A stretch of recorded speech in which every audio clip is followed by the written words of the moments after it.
The town of Jackson won its place as the county seat in 1921, beating Kelly, its neighbor to the north, by just 22 votes. Though the margins were close, a local joke says that Jackson won by a landslide.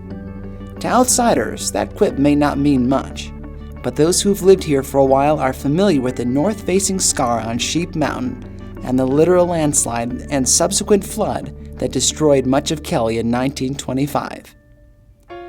In the early 1900s, it was common for a town to adopt the name of its postmaster, but that was not the case for Kelly. The first postmaster was Ben Go, future owner of the Cowboy Bar in Jackson. One would think that the little gathering of buildings on the river would be called Go or Goville, but the town was named after William Kelly, a settler who operated a sawmill there. By the 1920s, the town was growing quickly with homesteads, a church, and even a schoolhouse. But there was trouble brewing in the mountains. According to Fern Nelson's This Was Jackson's Hole, Billy Beerer predicted the slide. His homestead was located where much of the rubble landed. Seeing that the heavier rock strata was resting on bentatonic clay that the natives called gumbo, Uncle Billy sold his land and moved east before disaster could strike. June 23, 1925. The snow had recently melted, leaving the ground saturated. Small avalanches rolled down the mountain throughout the day, so much so that when a distant rumbling like blasting was heard around 4:20 in the afternoon, it was thought to have been just another small incident. Rancher Gil Huff saddled his horse and rode to check on the sound. The face of the mountain trembled as he watched. The slide let loose, rushing right after Mr. Huff. 50 million cubic yards of soil and rock were headed his way, enough to cover Washington, D.C. with 6 inches of rubble. Gil Huff and his family escaped, but the newly dammed Gros River slowly flooded their house. By the next morning, their home was filled with 18 inches of cold Gros water. Soon, it was covered. The slide came down the mountain, across the valley, and then 400 feet back up the other side. The result was a natural dam 2,000 feet wide, 1 mile long, and 225 to 250 feet high. Slide Lake, the 5-mile-long body of water, which formed to the east of the dam, was born. Engineers claimed that the dam would hold the weight of the newly formed lake. Tourists flocked from far and wide to see the wonder of nature. The town of Kelly, which was 7 miles downriver from the slide, stood at a dangerous place, 2 years away from disaster. May 18, 1927.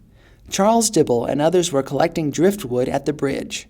They noticed that an unusual amount of debris had come out of Slide Lake and down into the stream, including a hay rack that had been floating in the lake since the slide. They knew that something had changed. The lake had crested the dam and was quickly eroding it. Dibble and another man took his Model T to Kelly. They cut wire fences, releasing the anxious livestock. They stopped at a home with a telephone and asked the lady of the house to call all the other homes on the line and have messengers sent to warn those without a telephone. Children were sent home, but not everyone heeded the warning. Dibble reached Mr. and Mrs. Needy and their son Joe to warn them, but they refused to leave their home. All 3 of the Needies died. Mr. and Mrs. Frank Almy, an elderly couple, sat in their car, dazed as the water came at them. They were thrown from the vehicle and swept away. Mrs. Almy went a mile before she was able to pull herself to safety using sagebrush. Interestingly enough, neither her glasses or false teeth were lost in the damage. 3 miles below Kelly lived May Lovejoy and her sister Maud Smith. They heard the early warning, hitched their team, and loaded their belongings. The wall of water approached quickly. An onlooker with a pair of binoculars said the ladies rode their team at right angles to the water, rather than going straight from it. The water overtook them. Maud Smith was found a mile downstream, but May Lovejoy's body was never recovered. People climbed trees as the water rushed past them.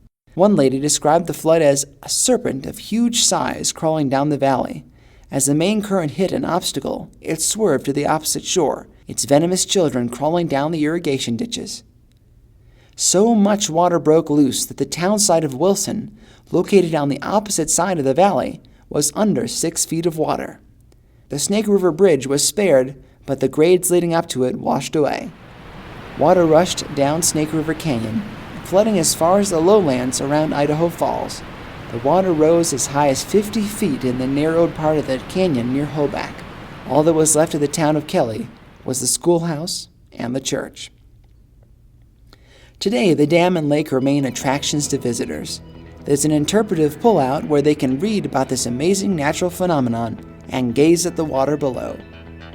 The story of Slide Lake reminds us that, despite our best efforts, we have not tamed these mountains. There's an inherent danger in living in the West, but many of us wouldn't have it any other way. While the idea that Jackson won the county seat due to the slide is a myth, since the vote took place 5 years earlier, the small town of Kelly is still alive and well, a welcome part of Jackson Hole.